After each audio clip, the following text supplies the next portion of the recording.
Pois não.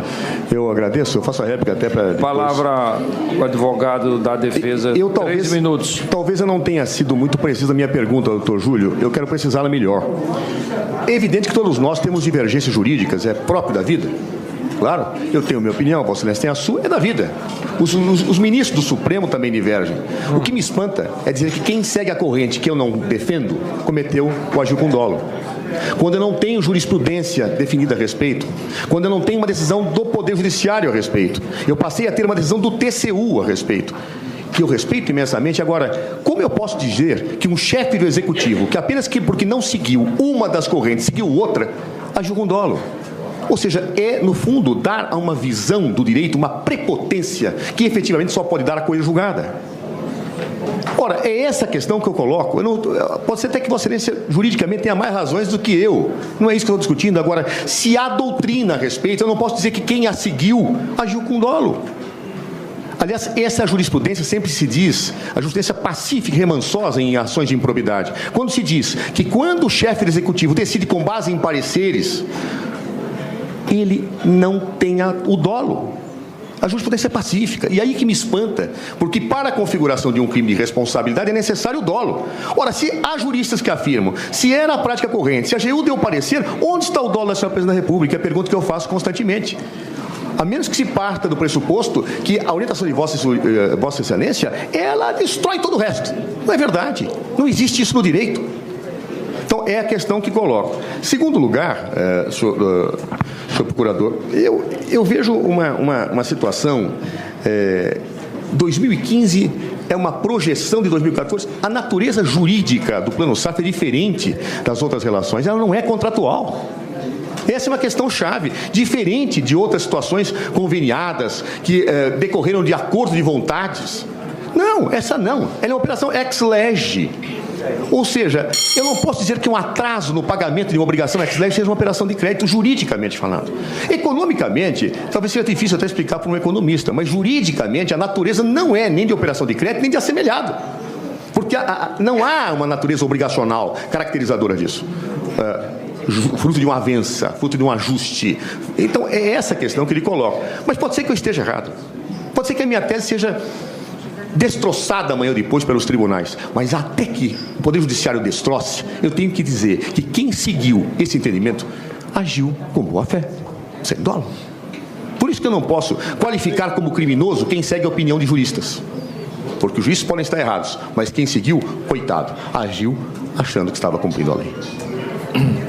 Com a palavra o doutor Júlio Marcelo, na condição de testemunha, 3 minutos. Obrigado, senhor presidente. A questão é que não há aqui opinião, não existe doutrina de juristas dizendo que utilizar recursos dos bancos federais como fonte de financiamento é algo lícito. Não existe essa doutrina. Isso aí, a lei é clara e ela veio para vedar esta prática que existia antes da LRF. Eu não conheço uma opinião de jurista que diga, não, utilizar, não pagar o BNDES, não pagar o Banco do Brasil e utilizar esses recursos para outras despesas é uma prática de gestão fiscal responsável. Isso é uma fraude, e é uma fraude corroborada pela omissão desses valores nas estatísticas fiscais do Banco Central. E é justamente com esta omissão que a fraude produzia os efeitos perseguidos e desejados. Tanto que quando começou a auditoria do Tribunal em 2014 e o Banco Central passou a registrar na sua estatística a questão da Caixa Econômica, mas não passou a registrar o Banco do Brasil e o PSI, o governo parou de usar a Caixa para fins de pedaladas de fraude fiscal, porque ela perdia o efeito. Porque quando registra na dívida, o efeito na meta fiscal se evidencia. E, por isso, o uso do artifício deixa de ser útil. Então, não há aqui questão de uma doutrina que defende isso. Se isto for correto, pode rasgar o artigo 36 da LRF, que veda utilizar o Banco Federal como fonte de recurso. Então, aqui não é uma mera questão de interpretação jurídica, nós estamos aqui numa divergência muito profunda e a questão fática é muito grave. Nós não temos essa utilização de bancos federais em nenhuma era pré-governo Dilma. Isto é uma estratégia que aconteceu no governo Dilma para expandir gasto público, que teve seu auge no ano eleitoral, e 2005 é o saldo que não foi pago, a Caixa foi pago em 2014, e ela entra em 2015, a presidente entra em 2015, devendo ao Banco do Brasil 11 bilhões de reais e ao BNDES 18 bilhões de reais.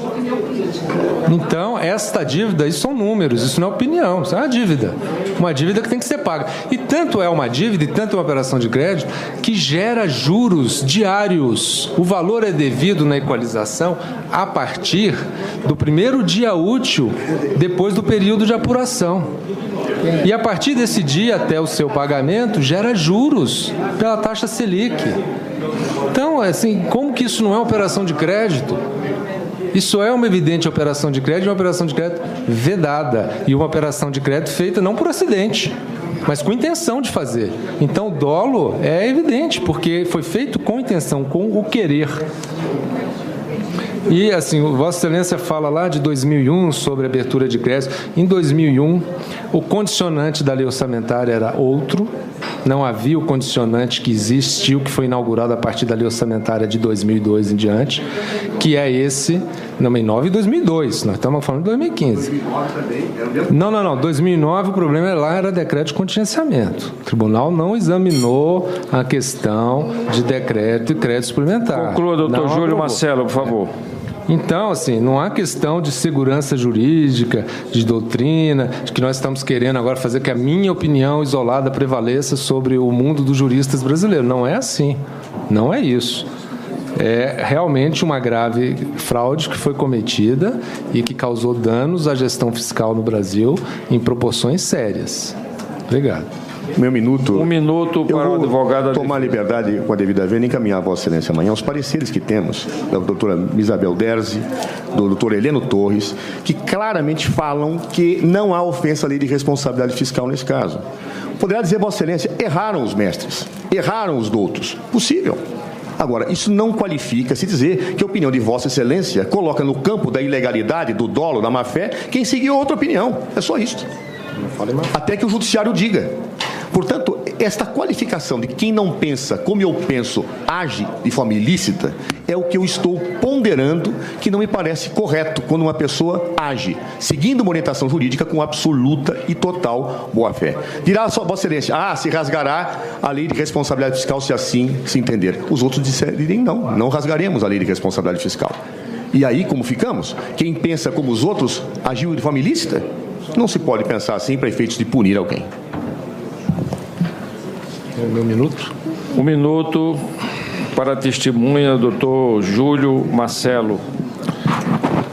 Então, eu não penso que quem age diferente da minha visão está no campo do ilícito. A meu ver, está no campo do ilícito quem age em desconformidade com a lei. O meu parâmetro não é a minha visão. O meu parâmetro é a lei, a maneira como compreendo o ordenamento jurídico. E é assim para qualquer membro do Ministério Público e é assim para qualquer juiz. A qualificação sobre se alguém cometeu um ilícito ou não é uma avaliação da conduta perante a lei. Então, não é um ato de vaidade nem de prepotência, é uma avaliação jurídica, qualificação dos fatos perante o ordenamento jurídico. E não há, enfim, vamos ressaltar aqui que os técnicos do Tesouro, de dentro lá do Ministério da Fazenda, alertaram para a ilegalidade e não foram permitidos que eles se manifestassem, foram massacrados dentro do Poder Executivo. Terminou o seu tempo, doutor Júlio Marcelo. Então, estava claro que o Poder Executivo não estava ilustrado pelos pareceres da doutora Isabel e do doutor Heleno Torres. Ele sabia muito bem que estava descumprindo a lei e a posição dos técnicos dos tesouros confirmam isso. Obrigado. Dispenso a testemunha.